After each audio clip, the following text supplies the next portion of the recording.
In this course, we're going to spend a lot of time on Big O.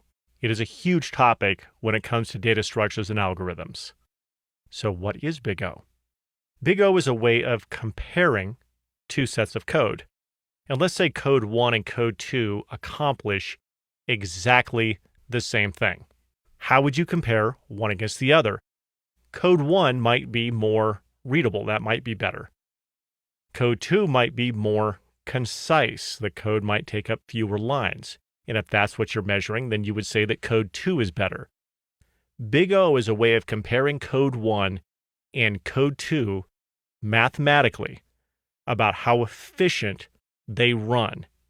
In a coding interview, you will absolutely be asked questions about Big O.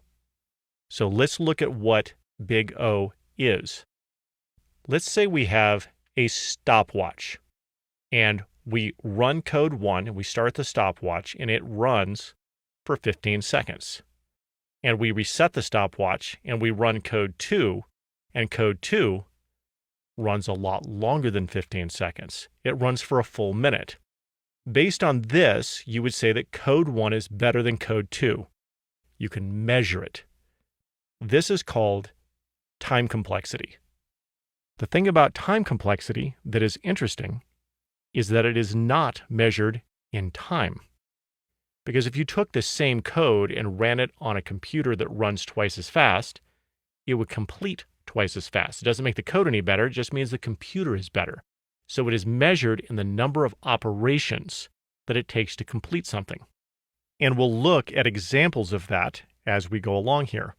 In addition to time complexity, we measure space complexity. So let's say that code 1, while it runs very fast comparatively, let's say it takes up a lot of memory when it runs. And maybe code 2, even though that takes much longer to finish, maybe it takes up less memory. If preserving memory space is your most important priority and you don't mind having some extra time complexity, maybe code 2 is better. So when you get into an interview, there's a good chance that you'll be asked questions about time complexity, and then they'll say, hey, well, what if space complexity is our main priority? How would you approach it then?